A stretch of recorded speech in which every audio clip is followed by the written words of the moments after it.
opinions and views expressed in the following program are those of the speakers and the host, and do not necessarily reflect those of Yoakley Scott Corporation and your sports network.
And hello, everybody. Welcome into a Wednesday episode of Running Point on YSNLive.com, brought to you by our good friends over at Greenwood Chevrolet in Austintown. It's Wednesday. You know what that means. Wrestling Wednesday. We're in episode 5 with Gary Altizer, our wrestling guru, and the head coach of the Wellsville Wrestling Squad. To my right, down below, you have Scotty Mentor, and we have a very special guest today, as we try to do every week. And from Hubbard, a new member of the 100 Wins Club, Alex Hackwelder. Alex, thanks for coming on, buddy. Yeah, of course, man. Thanks for having me. It means a lot.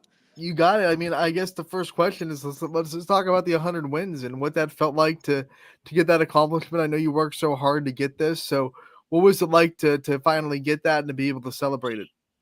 Yeah, absolutely. It was awesome. It's what one of the milestones you work for as soon as you start your freshman year. So, I've been eyeing that up since even last year, kind of counting up the wins till then. And, I finally was able to do it on Friday in Fitch. So that was just a really nice feeling, especially to be there, have my team around me and my family around me to see that happen. Hey, Alex, every great wrestler has a great training partner. Who do you drill with, and what does your drilling partner bring to you as a wrestler? Well, actually, right now I'm working with a couple different guys. Primarily right now it's Benjamin Logan. He's our 190, and he does a great job pushing me every day. And then we also get some other guys in there. Some Peyton Corals you might be familiar with. He wrestled at Fitch. He actually helps coach now, so I get some working with him too. He's a little heavier than me, so that helps out a little bit. And I know you guys interviewed Nick Bowser last year, so you're familiar with him. Also, roll around with him every once in a while.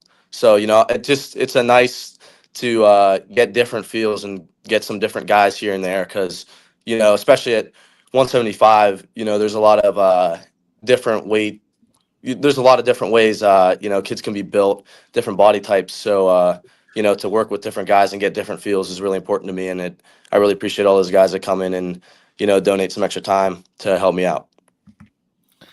Speaking of Nick Bowser, last year when we interviewed him, he said he was talking about how this Hubbard program has really raised the bar. They had new goals last year they wanted to accomplish in the program, and they got all the ones that they wanted to get.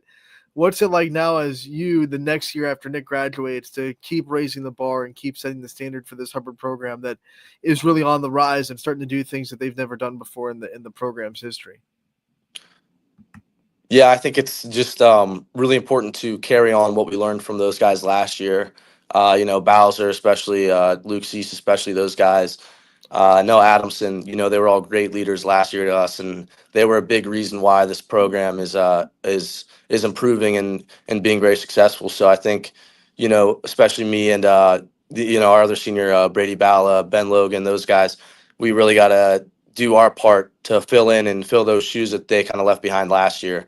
And I think it's really important to recognize what they put in last year and what a great job they did leading us last year and trying to do our best to replicate that. Alex, what are your goals personally for this year? I know that I'm sure you want to be atop the podium in Columbus come March, but do you have any other goals? And do do you and your teammates have goals for your team?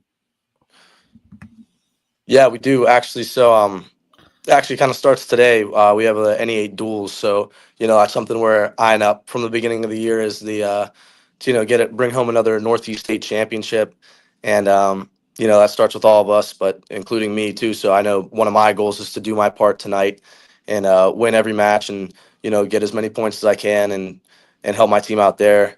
And like you said, another goal of mine is to be on the podium there at the state championships. But I guess another goal that maybe isn't as measurable is just trying to leave behind like the best mark I can possible, and not only do my work on the mat, but outside of that with my teammates and stuff, helping out and being the best leader I can be. So I kind of want to leave a positive mark on the program and be remembered as somebody that wasn't just good on the mat, but helped out his teammates as well and did everything he can for just the program, not just myself.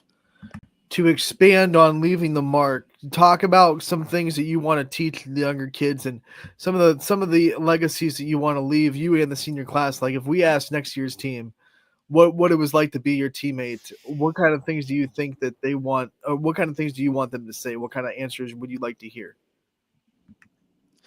Well, I'd hope that they at least think I'm a likable guy, and I'd want them to be comfortable with me, to say they're comfortable with me, coming to me with any questions they have, especially the younger guys. What move works in this situation? What do you do in this situation? Those are questions that I try to help out and answers the best I can, and I kind of want to show them that. You don't always have to be the best at everything necessarily to be successful. I don't think I'm the strongest guy or the fastest guy or maybe the most in conditioned guy, but I still think I'm pretty successful on the mat. So I just want to show them that it's not all about, just that, but, if you put it all together, you can go real far with it and, trust in the plan and all that. So I hope they look up to me and, you know, um, that I can set a good path for them and show them what's possible. Not, if that makes sense. Yeah. Alex, I have one question for you. I was just wondering for you, and it seems like you're very like goal driven, goal oriented, like I think a lot of wrestlers. I was just wondering, it obviously you got to be good physically and mentally, but is there one that's more important to you? Like if I'm just a little sharper mentally, I'll get away with maybe not being at elite shape all the time physically. Is there one that's more imperative to you than the other, or how do you view that? I think they go hand in hand. I think that's a great point, though. I think, being sharp and mentally prepared is just as important as the physical aspect of it. And I think, that's where I have to give some credit to my coaches and the guys around me. They do a great job setting a plan and working on the, we're not just drilling when we're in the room. We're thinking of, how am I going to string certain moves together? What's going to work against certain, wrestlers and wrestling types. So yeah, I think that is a good point to bring up, is that it's not just the physical aspect necessarily, but there's also a mental side of it and being prepared mentally as well as physically. Alex, it's one of the things I think people who've never wrestled before don't understand is how mental the sport is. And actually, if you're not mentally right, it doesn't matter how physically in shape you are, how strong you are. If your mind's not in it, it doesn't matter. I've seen it a million times. You've seen it a million times. Guys who look physically superior to somebody who just looks like a normal guy going out there, but that guy's mind's right. He's confident. He knows what he wants to do, and he knows how to do it. He doesn't second guess himself. How do you get mentally prepared? We've talked to a lot of wrestlers. We have some people who listen to music, some who don't, some who like to be quiet and go off to themselves. What is it that you like to do, and how do you get mentally prepared? Yeah, so I actually am one of the guys that listens to music, if you were wondering. But another thing I like to focus on is, especially when I was younger, I'd be very nervous from a match, worried about the outcome. What's going to happen if I lose? I need to win this match. It's so important to me. But now I'm trying to think more of, wrestling is something that we do for fun, right? Like it's not supposed to be something overbearing. Like, yeah, I want to accomplish these things, but at the end of the day, it's a sport, and I'm just trying my best to go have fun. So I think going into the match, what I'm trying to think about is, I'm just going to go enjoy this sport that I love. I'm going to give it my best, of course, but I'm just going to go have fun and do it for the love of the sport. And I think that kind of helps me to settle down a little bit and put it into perspective that, it's just a sport and I'm just going out there to have fun. And I think that really helps me out. I like that you brought up the love of the sport because I want to talk about your journey in wrestling, how you kind of got into it, and what made you fall in love with the sport. Yeah, so to be honest, I started when I was real young. I want to say around like first or second grade. And actually, all throughout like grade school, even middle school, I actually really didn't like it. I wasn't a very big fan of it. I wasn't very good, to be honest with you. And then, that kind of turned around like my freshman year. I really started to, I thought it was interesting the way, you could see, anybody can win any match on any given day, especially at the higher levels. And at that, that kind of got me excited. Like, wow, like I can beat anybody. Like if I really put my work into this, I can be great. So I, really started putting in some more work, started doing some club practices. And, around ninth, 10th grade, I started to really, really enjoy it. And then these past couple years have just been a blast. And it's been a really, really important part of my life. Every week, I ask the same question. Every wrestler has cut weight. Every wrestler has had to watch what they're eating. And every wrestler after weigh-ins has some go-to foods. We've heard it all, haven't we, Anthony? We've heard pomegranates and pickles. We've heard Chipotle for breakfast. Chipotle. Yeah. What is it that Alex does after, let's say it's been kind of a tough week with your weight? You weigh in. What's the first thing you go for? Well, I'll tell you what, I drive right down to Belmont Ave, and I'm either hitting Wendy's for a Baconator or I'm stopping at Chipotle. So those are my go-tos right there. I'm sure you probably got those ones before, but I don't think we've gotten Wendy's, but we've no gotten The Wendy's. Baconator All is a right, new. I'll That's take that. first. Yeah, Yeah. man, the Baconator, that's my stuff right there. I like we're spreading out the fast food chains. I added a new one then. In case any Yep, of them want to ever new one. sponsor us, we're shouting them all out. Some people have had McDonald's breakfast, but Wendy's, Baconator, let's go. All right, I'll take it. I want to talk about just getting through long days of wrestling. We it's well documented. You could show up early in the morning and not be done until the evening when you're talking about wrestling. How do you get through the long days and just a mental and physical grind of a long wrestling meet? Yeah, I think anybody that wrestled will tell you that wrestling is probably have the hardest practices, and I agree with that. And I think something that really helps me is it's easy to focus on the discomfort and the pain you're in, at that present moment. But what I always learned is to focus on your vision, not your circumstance. So I like to focus on what I'm really working towards. That's what I need to have in my mind when it's those hard days, those hard drills, those hard runs. I'm thinking about what I'm working towards at the very end of the year, and I don't want to finish the year with no regrets. I don't want to look back and think, man, I probably could have pushed myself a little harder in some of these practices. So I think that helps me out on those hard days just to keep pushing and to remember what it's really all about. So you were a successful football player, and I would imagine, just like all football players that wrestle, you think wrestling helped, help make you a better football player, but also teaching you a lot of things about life. I know as a wrestling coach, I hear it all the time. Kids that have potential in wrestling, they say they want to focus on football. Can you talk about the sport? Did it make you a better football player? And if so, how? And has it affected any other parts of your life? Yeah, absolutely. I think wrestling is just such a strong base. I think not just for football, but for any sport. It teaches balance. Builds a good base.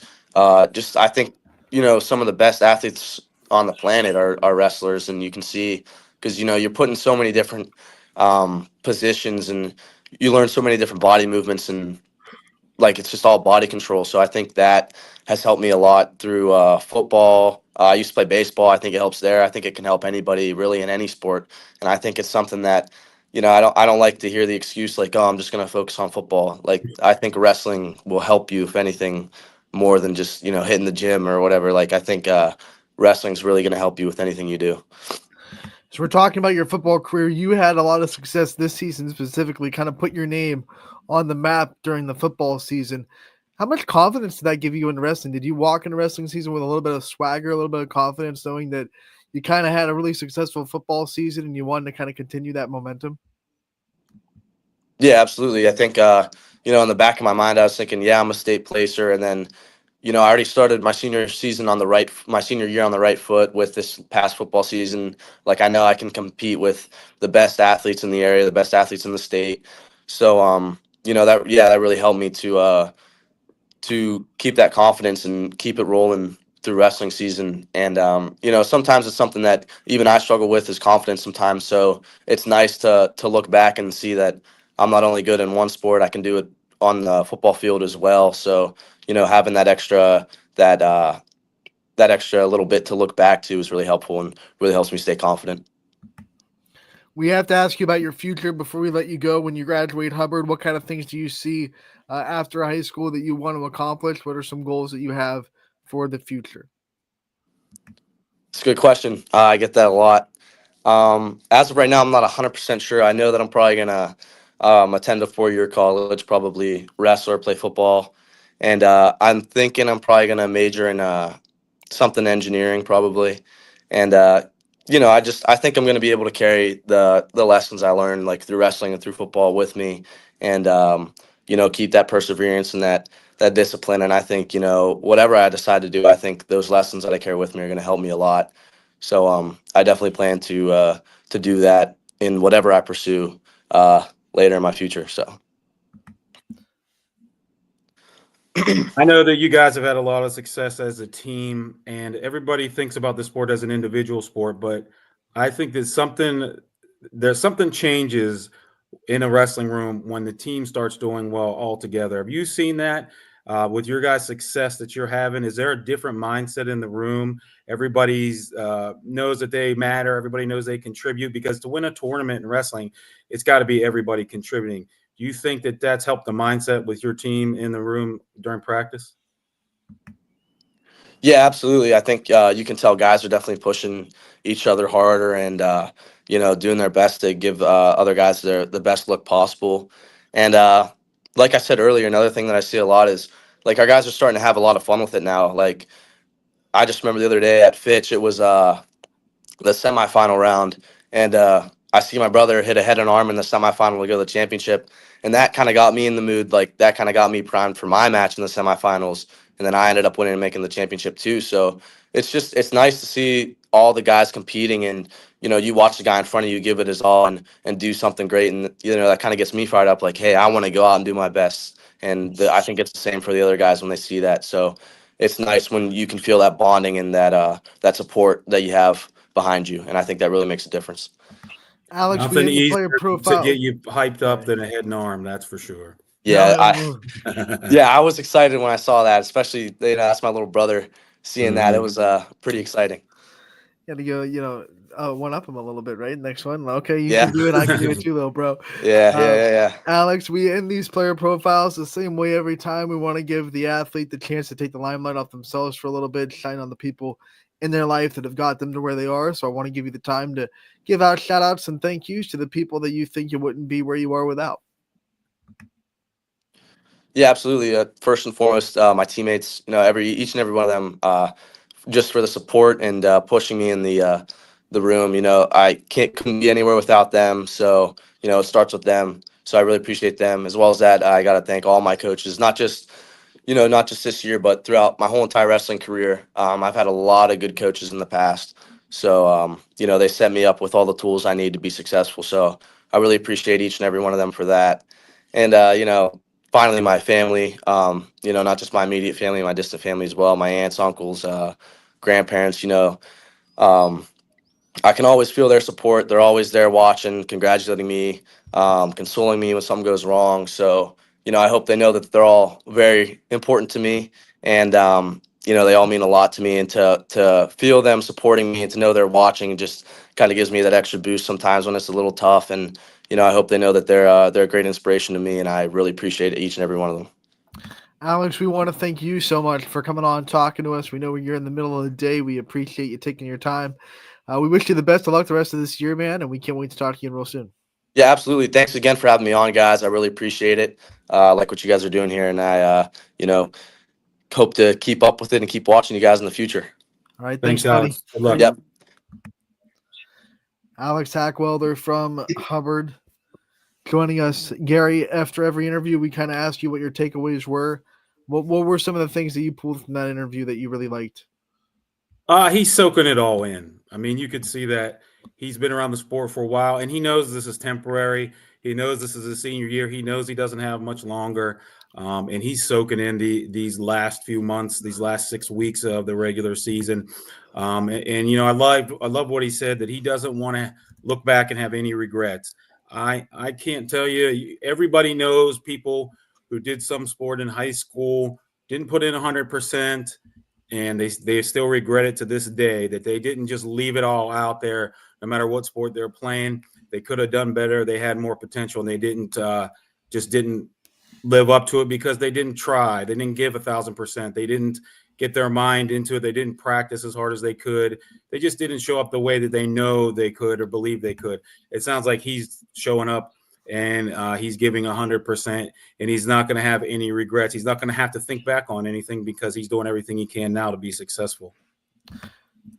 Gary, we have the EOWL to recap from last weekend. Obviously, a big weekend in local wrestling. What were some of the big takeaways from the weekend in Austintown Fitch? Well, it was a close one. Louisville came away with the championship with 243 team points, but right on their tail was Austintown Fitch at 234.5. So you're just talking about the difference of, a couple wins and losses that would have flipped here or there. That could have been a difference there. Canfield came in third at 213, Salem at 193, Beaver 159.5, and South Range at sixth. And then Hubbard was at ninth, rounding out the YSN schools here. It was another great tournament, a lot of great wrestling, a lot of state-ranked kids we saw wrestle. It just continued on to be one of the best league tournaments in the state, and it's a great one to have right about the middle of the season to kind of test you, see where you're at, and know what you got to work on to head into the postseason, which, believe it or not, I think we got 5.5 weeks until sectionals. We had all the finals on YSN. I don't know if you had the chance to kind of tune in at all, but I peeked in every now and then between basketball games.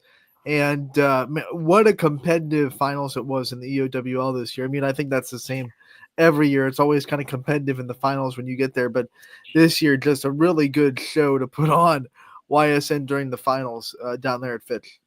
I didn't get a chance to watch. I was at a tournament with my team down in Bridgeport in Belmont County, way down south of the river there. But I was kind of checking out the brackets as I had a break, or if I didn't have a kid that wasn't wrestling.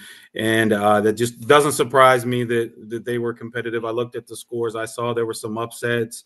I saw just things played out like you'd thought in some of the weight classes. In other weight classes, things did not play out the way that you thought. That's every tournament, but when you get one with the amount of good wrestlers like this one, you're going to see upsets. We can't pass over your weekend. How'd it go in Bridgeport? How'd your team do? We did well as a team. As I said before, we're young and we're learning experience. We're getting our mat time. That's exactly what we did. We had a champion at 215 pounds at Leland Mont. The reason this was a big one for us was there were a lot of OVAC teams in this tournament, and that's where we're heading tomorrow to start the 3-day weekend at the OVAC tournament, the largest conference tournament in the country. We'll be heading to Wheeling tomorrow. So we needed to get some matches in with some of these OVAC wrestlers. We were able to do that. East Liverpool actually won the tournament. They had a great tournament. They look like they're getting back to 100%. They were able to come away with the championship. But for us personally, we got the mat time we needed for our young guys. We saw some of these OVAC opponents, and we're able to figure out some things we need to work on this week. All right. We also want to give a shout out to the Poland girls. Ella Thomas with another championship. They went down to Akron North over the weekend, and there's a shocker. Ella Thomas winning another tournament down there. she's having a great season to kind of come back from that freshman year she had last year, putting her name on the scene. Also for Poland, they also had Abby Miller finish third at that Lady Vikings Invitational. So a great showing for the Bulldogs girls team. On the guys' side in the EOWL, they did have one placer during the weekend.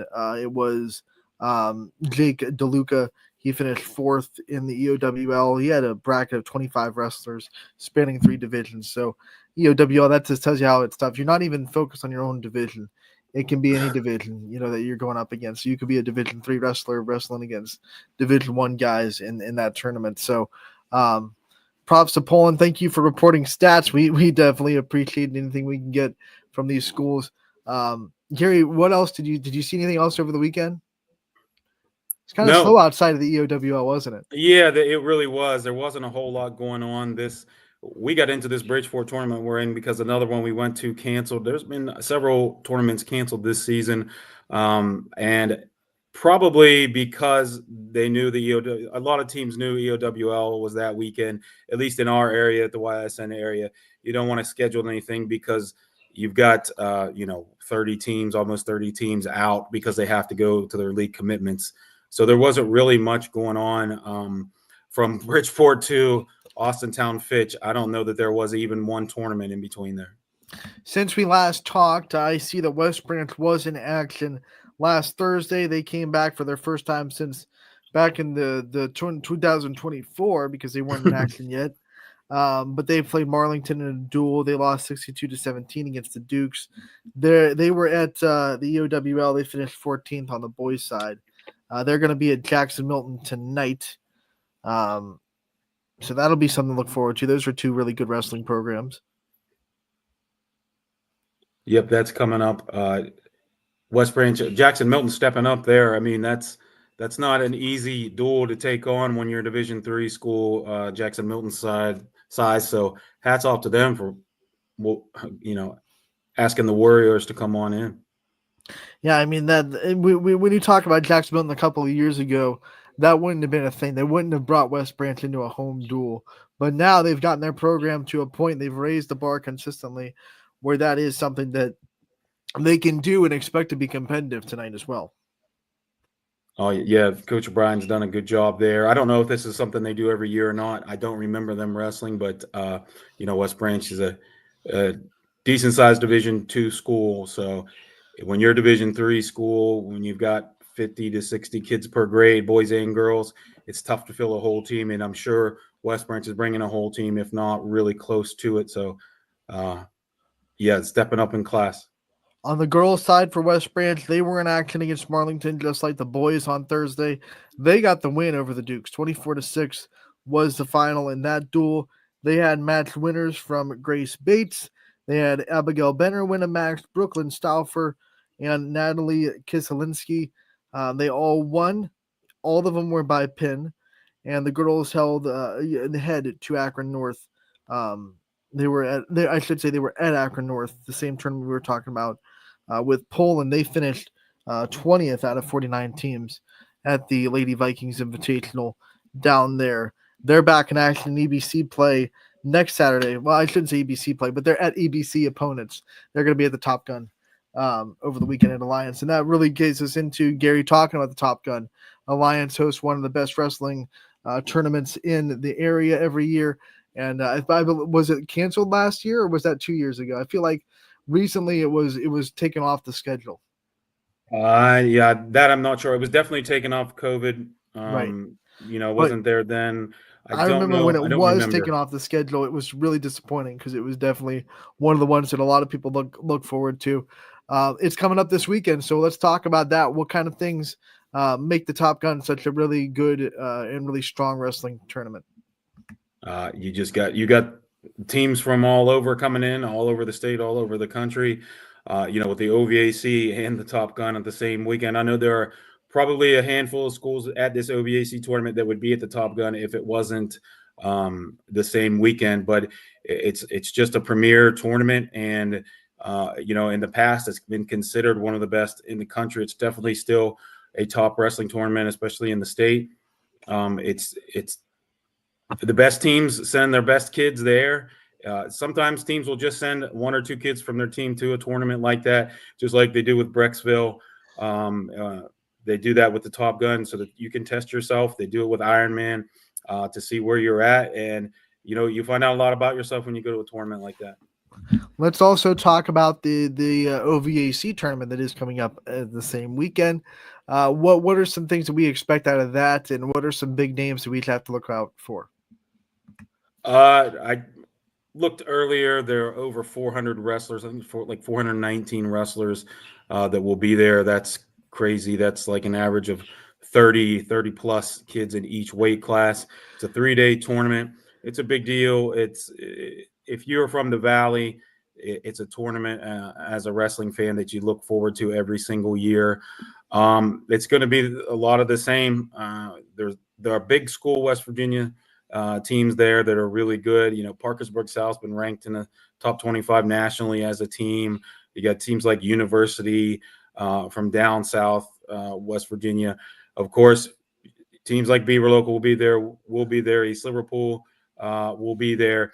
And the EOAC joined the OVAC this year. So all the teams that are actually in the EOAC are now OVAC members. I don't think any of them decided to go to this tournament this year, but I would expect it to expand. So it'll be a bigger presence for YSN in the future, I would imagine.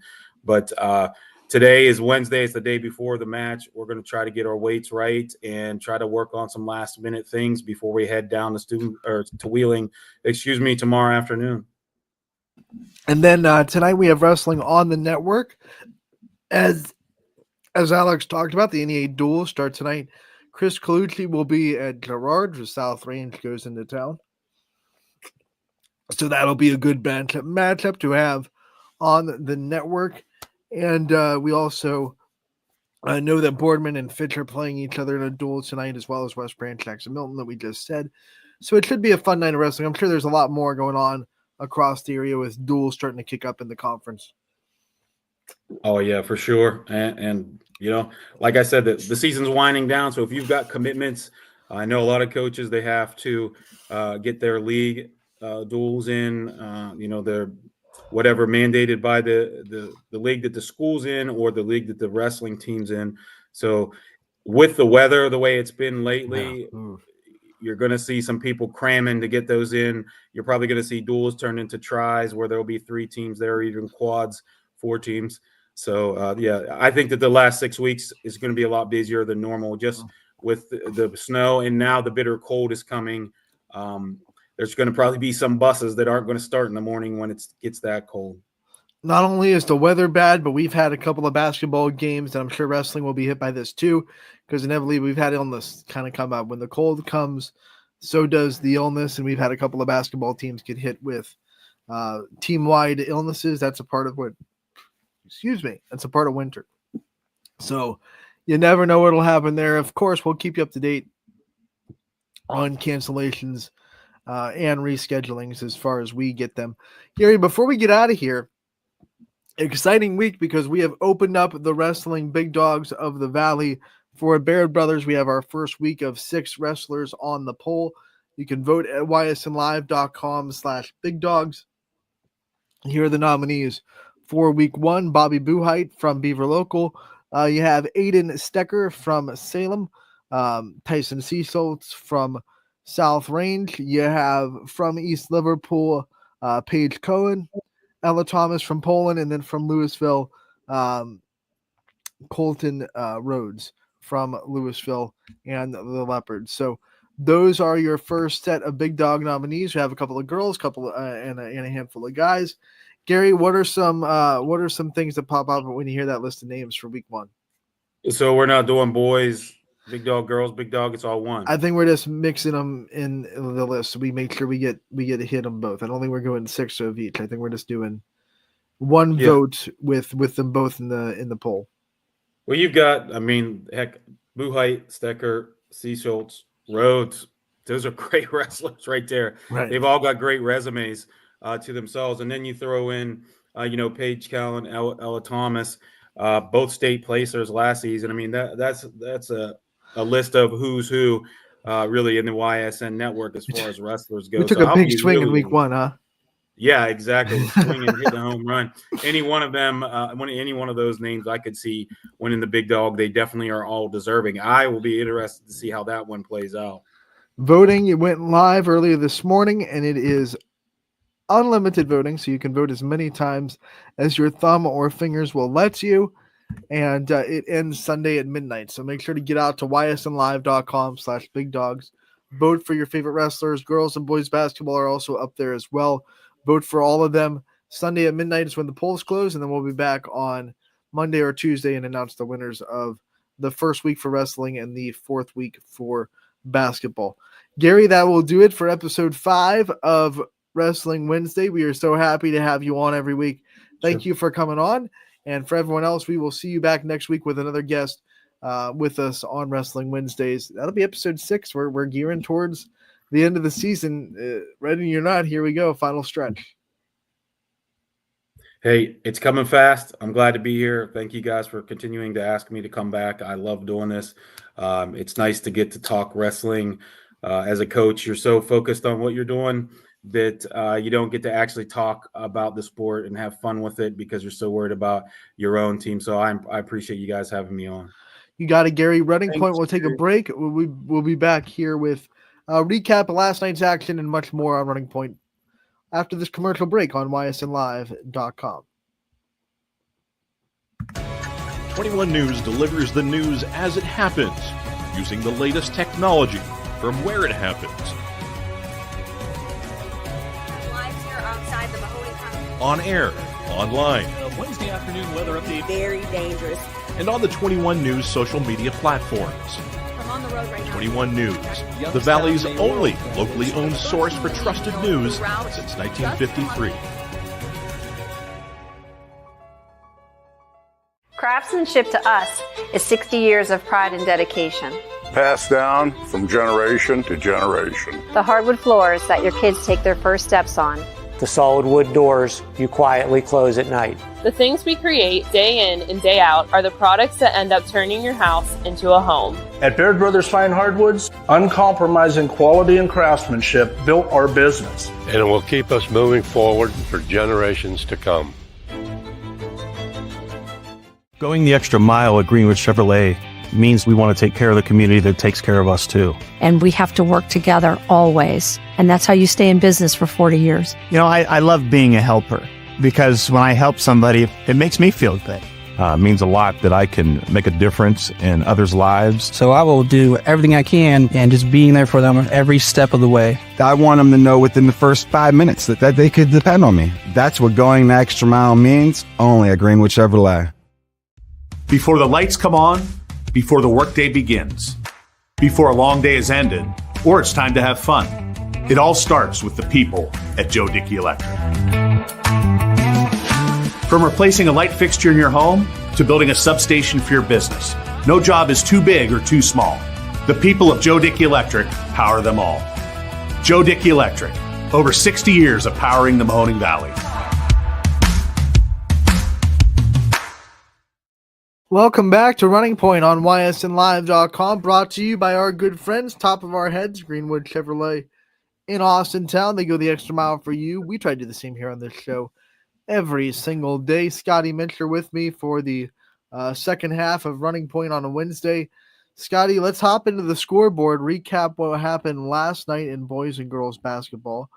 And when we pop it up, you know what to do.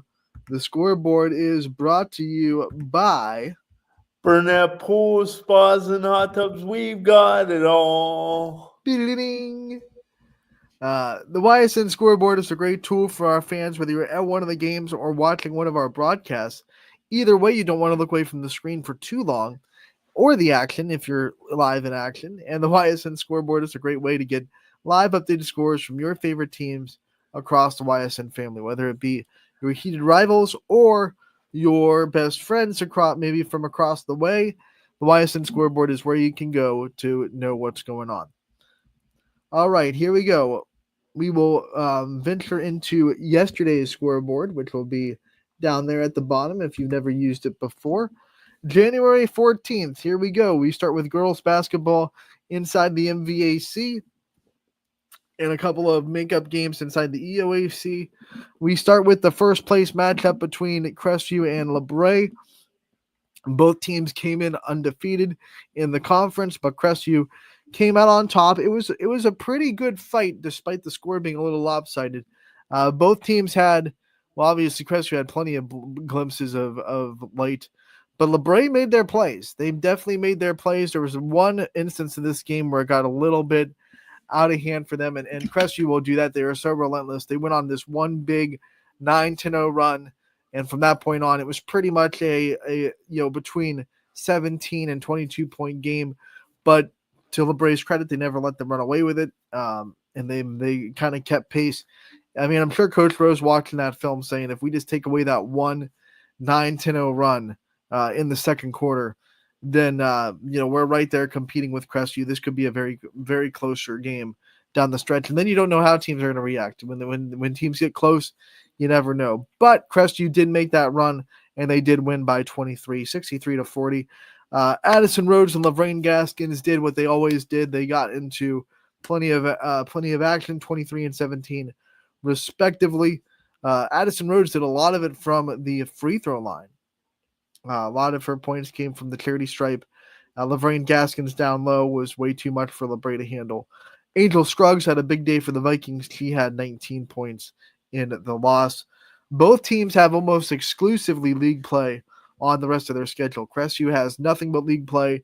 LeBray has one more non-conference game left. It's their last game of the season. They'll host Mogador in that final game on February 8th, but everything else is also league play. So it's pretty much second half of league play, trying to take care of business so that when they play each other again in Crestview, it's for first place again. We go into Wellsville and East Palestine for the second day in a row. This game got postponed, but they are playing tonight. They're going to try again one more time tonight, the doubleheader in EP between Wellsville and East Palestine. Garrettsville, Garfield, and Brookfield. Garfield got the win on the road, 65-28. The final score there from the G-Men. If I can find my mouse, I'll scroll over. There it is. We go into Champion. Newton Falls. They fall to Champion 43-35, the final score in that one. Southeast, they get the win over Liberty 50-19. And in EOAC play, it is Valley Christian that gets the 5-point edge over Latonia 47-42. Final score there. Let's go into boys basketball from last night. Orange, tough one on the road at Euclid. They fall 75-59. Pymachuning Valley hosting Shocker. Nothing but Lakers 64-17. Lordstown goes on the road to Badger. The Braves take care of business there. Drop 80 on Lordstown. The final score 80-32. Perry, they get the win over Edgewood. A very good game. 79-72. The Pirates get the win. Salem goes to Poland. Poland gets the win there by 10, I should say. 71-61, the final score there. Fitch goes on the road inside the AAC. They get the win 64-49, the final score. Canfield is in a back and forth matchup, but a big third quarter where Canfield held JFK to 5 points proves to be the difference as Canfield escapes JFK 59-46, the final score. Every other quarter was very competitive. That third quarter was the big difference for these teams. Mooney got a win inside the Steel Valley Conference, 62-49 over East. Cheney was all over, Urson was all over Cheney, 63-47. The final score there, Wyndham gets beat by Grand Valley, 55-21. Hubbard goes to Girard. Indians hold them off, 55-48, the final score. East Liverpool and Indian Creek got into a defensive slugfest, but it was overtime, and it was the Potters that got the win by 1, 38-37. It was tied at 37 going into overtime. So that shows you that these two teams really locked down defensively. It was just one free throw that won the game for East Liverpool, 38-37 in OT. Big one for the Potters to escape that scare. Valley Christian gets the big win over Latonia, 69-35. McDonald bounces back with a win over Lowville, 59-44. Final score there. Jackson Milton beats Middle Ridge 58-47. The final. Waterloo welcoming in Mogador, and Mogador beats them 48-35. We go into Fairport Harding and St. John was postponed. Sebring and Camel was also postponed due to the weather. South Range did travel to Niles, and they win 70-53. They are done with the first half of NE8 play, and they are undefeated in the conference. So they'll go into second half of the NE8 play in first place, all by themselves in the driver's seat, looking to take care of business inside the Northeast 8. Lisbon and Southern was postponed. Lakeview and Struthers, Lakeview all over this one, 81-55. The final score. They got a big day from their senior, Mr. Duran. He scored 26 points. It's a season high for him as Lakeview gets the big win over Struthers. Columbiana bounces back from their first loss of the season. They beat United 63-36. Final score there. Warren Harding comes into Boardman, takes care of business 79-45. A very good matchup in Beaver Local as West Branch pulls out a 3-point victory 58-55. They trailed the whole first half and came out and had a won the third quarter by 10 points, and that was enough to hold off the Beavers in the fourth and win by 3. Then we go on to the rest of the scoreboard and see. Why did it stop scrolling? Okay. Go on to the rest of the scoreboard and see that very close one in the MVAC between Springfield and Western Reserve. The Tigers pull off the win, though, 49-43, the final score there. Whitcliffe gets the win over Lakeside, 77-65. Hoban goes on the road at Warrensville Heights and narrowly escapes with the victory, 58-56, the final score. Beaver gets to host Avonsworth. Avonsworth gets the narrow victory by 4, 57-53. Mohawk at home against Freedom, and Mohawk is the winner, 68-20. Once again, Wellsville and East Palestine was postponed. They are playing that boys-girls doubleheader tonight in East Palestine. So, Scotty, that's your scoreboard. What are some of your takeaways? Yeah. So, first, my initial takeaways. We talked about it a lot on the air over the years, Anthony. Basketball, game of runs. And we had quite a few games in there. You look at the score and you say, man, that's lopsided. That was a blowout. But quite a few games in there, Anthony, where one run was the determining factor. You touched first on the girls' side and Crestview getting the big victory and over LeBray and the run they had in that game. So I think, what I take away from it is if you're the team on the losing side there, yes, it hurts, and obviously you never want to lose, but I think there's stuff you can build on. And the good thing about basketball, everyone gets that postseason shot. So, just a continual work in progress. Yes, everyone gets in, and really, if you're not in the league or you're not, you've kind of gotten eliminated from league play by this point, which no one really has gotten completely eliminated yet.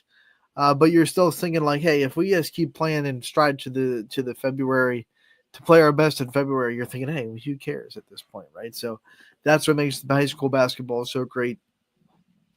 You're given that grace period to get better and hit your stride at February. And if you do, you get hot, you can make a run.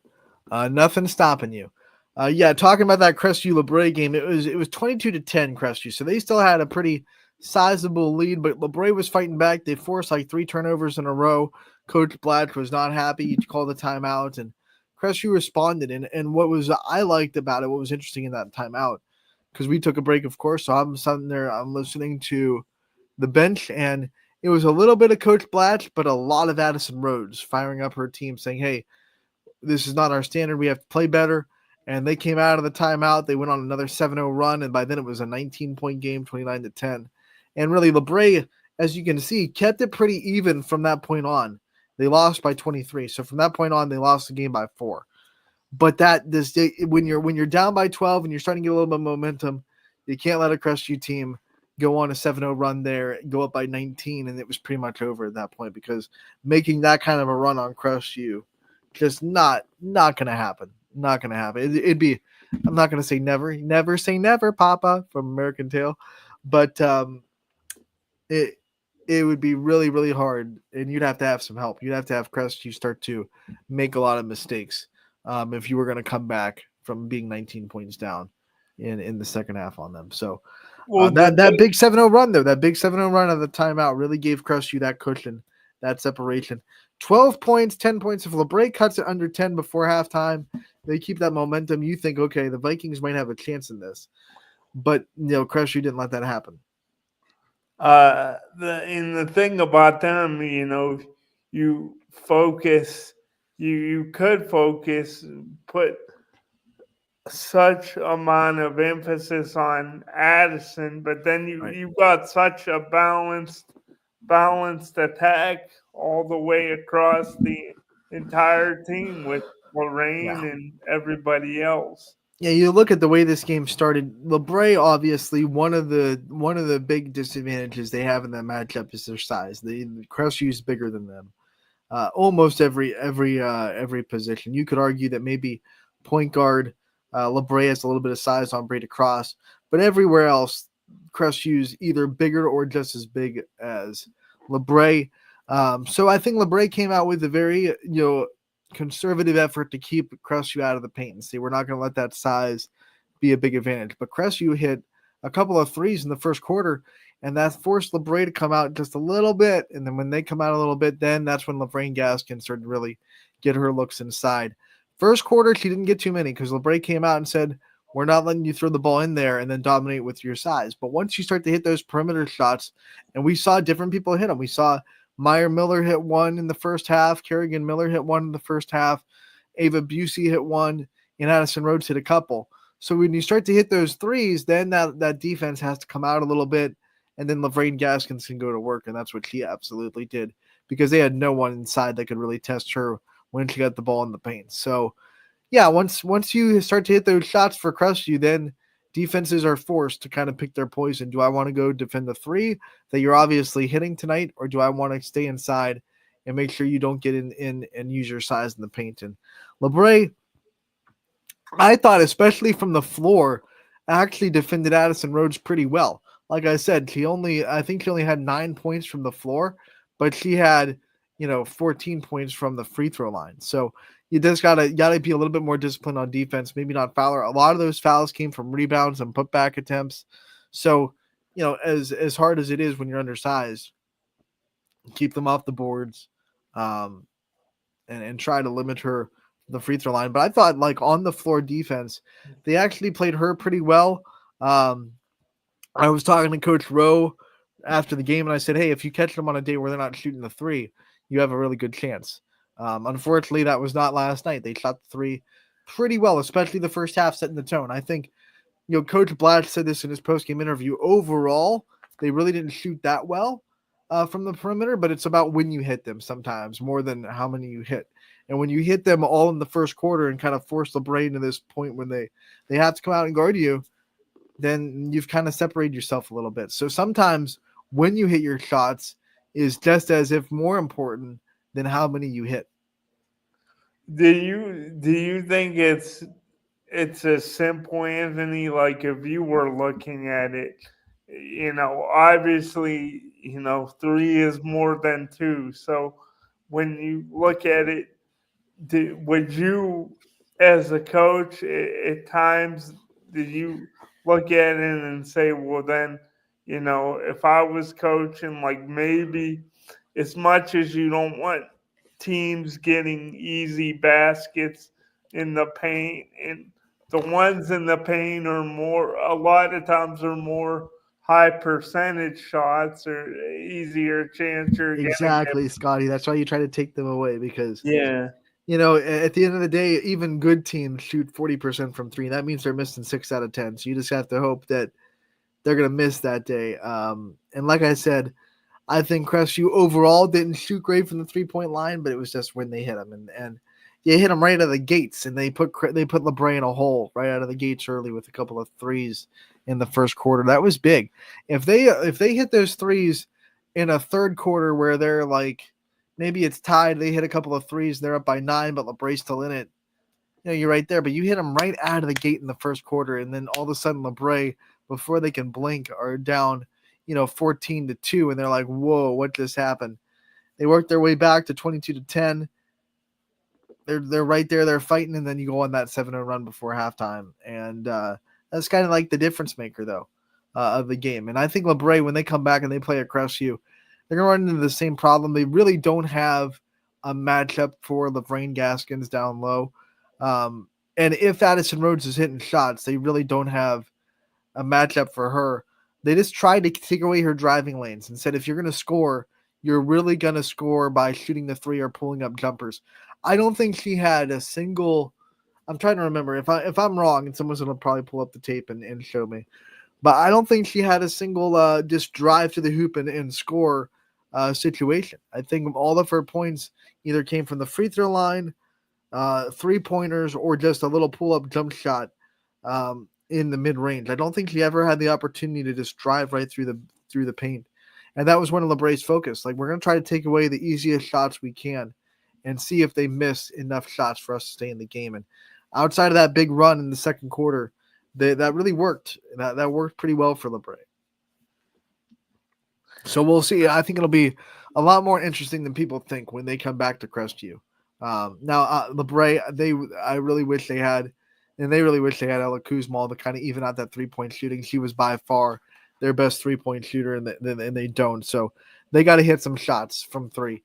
Yeah, I think if they come back to Crestview down in the end of the season, February 6th, if they hit some perimeter shots, and maybe Crestview doesn't have their best night shooting, it could be a very interesting, they hope, MVAC championship game. Yeah, they hope so, and I think. By the way, we kind of ate up the hour, but I don't have anything at 2. So if you want to do a quick what's on your mind, we definitely can go into overtime to get you that. Oh, sure. Well, what's on your mind, buddy? Let's get dangerous. One thing here, because this kind of, I had a certain thing I wanted to talk about going in, but then when we did the Wrestling Wednesday today, as we do every week during the wrestling season, and we had Alex on earlier, and I was just wondering for you, Anthony, and people can say that it's different on every level, especially college sports and pro sports, because and both guys are making big time money now. But what do you think the key is, Anthony, as coaches in wrestling, and not just wrestling, but other sports too, of how do you think they balance, or what do you think your keys are between making sure that your kids and these young student athletes have fun, and making sure that you're getting the point across, and you're doing everything you can for them to be successful and win? Because Alex really, he hit something there when he said early in his career he kind of would just always worry about, I got to win this, I got to go out, I got to do this, and I got to be successful, and he wasn't really having fun. And now he's having more fun. But what are your thoughts on that, Ian? Well, I can't speak on it. I think every sport's different. I can only speak on the sport that I actually coach, which is softball. But one of the things I strive to do, especially if I'm going towards a new roster with travel softball, your roster's a little bit different every year. you try to prove to the players that you care about them before you prove to them that you care about their game a little bit. And once they kind of trust that level of the relationship where, hey, this coach isn't yelling at me because they're just mean. They trust that you're legitimately looking out for their well-being and their kind of their success. Then they start to trust you a little bit more when you critique them a little bit, right? So I think that's how you balance it. In my eyes, as a coach, you always make sure that the person is put above the player, and you make that very, very adamant right off the jump that, hey, we care about you more as a player than we more as a person. Oh, don't want to get that backwards. we care about you more as a person than we do care about you as a player. So once they kind of trust that, then they're really open up to listening to you about all the other stuff, and they kind of let loose around you a little bit, because at the end of the day, hey, if this coach cares about me as a person, then my results on the field or the court or on the mats don't really matter as much as what I'm giving to my teammates, what I'm giving effort wise, because they care about me as a person more than they care about my results. And I trust that because of the relationship I've built with this coach over the year or last years, or however long you've been coached by them. So I think one of the important things for me as a coach, especially with new players, is to right off the jump kind of strive to show them that, hey, we want you to succeed. We want you to do what we're telling you to do on the field. But at the same time, like, we care about you as a person way much more than we care about how many strikeouts you get or how many hits you get on the offensive side. If you're okay, you're mentally good, that's priority number one, and then we'll worry about everything else when we get down the list. But first and foremost, like, how are you doing as a person? And one of the things I ask my players when I see them at practice every week, hey, how was your week? What are you feeling? Because that's one of the things that kind of clicks in the minds. Okay, before he wants to know about my swing or my pitching mechanics, he wants to know how my week went. And it's just a little, like, a 5-minute conversation, but that's all it needs to be, just to show that player, hey, you matter more to me as a person than you do as a player. So let's just figure that out first, and then we'll work on everything else. And I think that's one of the big ways coaches can balance that and make sure that kids are confident, mentally strong, mental health is all good, and then you can work on all the other things. And I think Gary would probably say around the same things for his wrestlers too. And it's got to be because, you have young student athletes in college too, but you think, like, when you're, 18, 19, 20, you start kind of maybe evolving into the true person you're gonna be. I think I heard before, your brain, doesn't fully develop till about like 24 or something. That's why But you can't drink until you're 21. yeah. It's one of those things. It's very interesting because I think, and we've discussed it before, I just think how, like, being a coach and just showing that you care, and I think one of the things, like, making sure your message doesn't get stale in the way you go about things. Like, they're buying in, they're not, necessarily tuning it out. I think it's the hardest with young student athletes because, there's a lot of they can put even more pressure on themselves, and when you're not making that big money, and so many student athletes aren't gonna do it for like a career.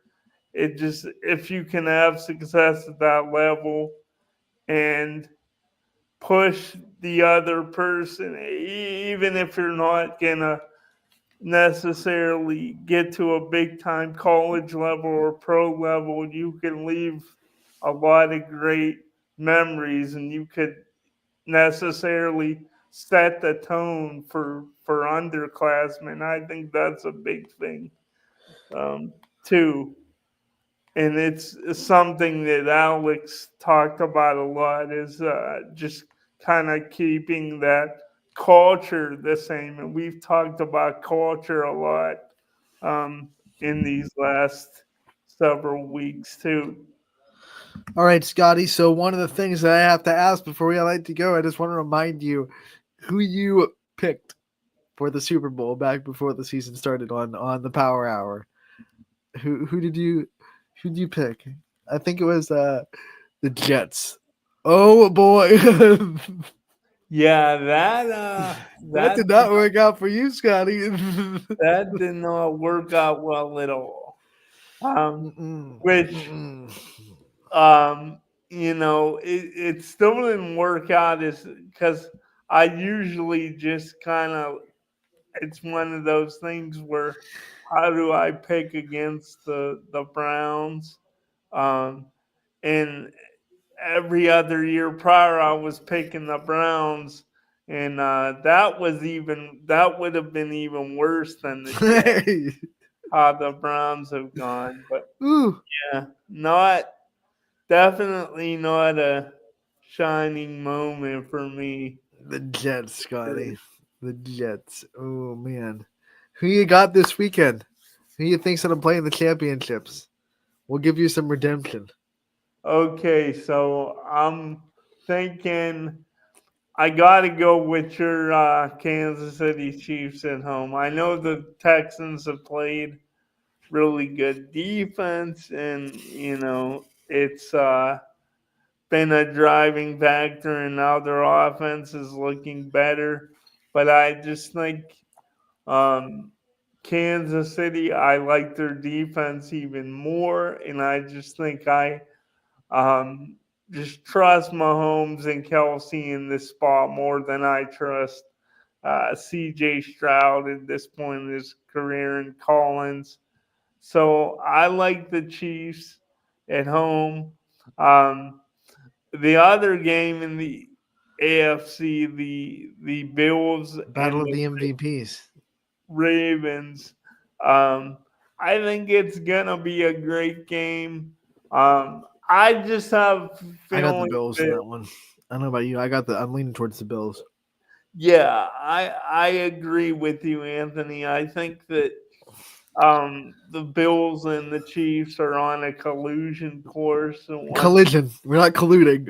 whoa. Check out.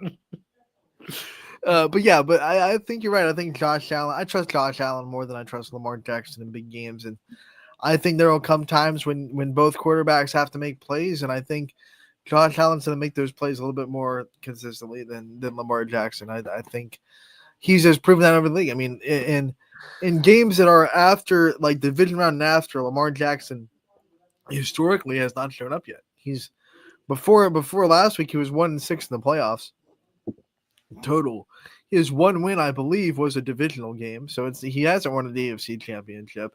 He hasn't played well in most of his playoff games, and I think it's gonna come back to bite him again in Buffalo in that environment against Josh Allen. It's hard to argue that.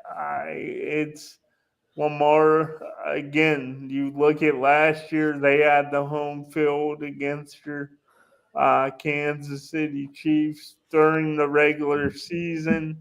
They were the better team, but in the playoffs, They blew it. Lamar had a very, very bad game, and although I will say though, like in Lamar's, to be fair, Lamar threw a touchdown that tied up the game, but Zay Flowers just fumbled it at the goal line. Like that's not on that dude. That dude made the good play, made the throw. It was 9 times out of 10 a touchdown. L'Jarius Sneed made a good play, fumbled, punched the ball out before the goal line. So, bummer for you, Lamar. But you also fumbled the ball yourself, and you also only scored 10 points before that. But in that play, You made the play. You made the play. If I'm talking to Lamar Jackson, you made the play. Your teammate kind of fumbled the ball. So quite literally, he fumbled the bag. Scotty, on the NFC side, real quick, what do you got? So I think the Commanders have been a really good story. I hear a butt coming. You're gonna butt them, aren't you? You're gonna butt the Commanders. Yeah, you butt them. I just don't think they're ready yet. I think the Lions, despite the injuries, have been pretty consistent all year. If I'm gonna pick, maybe would be seen as maybe a mini upset here. I think the Rams. Okay, so you have Rams. Scotty has Rams, Lions, Chiefs, Bills in the championships. I'm gonna go Chiefs, Bills, but Scotty, we might keep the receipts on this when we come back next week. But I feel the Commanders. I feel the mojo. I do. I feel the mojo there. I think they have weapons. I think that maybe Detroit defense rusty a little bit. I just feel it. I feel a little bit of something special going on in Washington. So I'm going to say Commanders, Eagles in the AFC Championship. You think maybe a team of destiny? I think all NFC East AFC Championship. And I know people don't want to see it, but I think it's going to be a rematch between the Eagles and Chiefs in the Super Bowl. A rematch from Super Bowl. I'm feeling that. I was rooting for Chiefs Vikings, to be honest, but the Vikings did not show up at all in the wild card round. They did not. Sam Darnold picked a bad time to have his worst game. The real Sam Darnold showed up in the worst way imaginable. Yeah. All right. That'll do it for this episode of Running Point. Of course, we have games on the network tonight. Make sure to tune in. ysnlive.com/live is where you can find them. We'll be back soon on Running Point. Make sure to tune in. And Scotty, you'll be back next week for another episode of not just Running Point, but also Wrestling Wednesdays with Gary Altizer. Thank you all so much for tuning in. We'll see you all next time. YSN thanks you for watching this presentation of your sports network. For stories, stats, and more, go to ysnlive.com.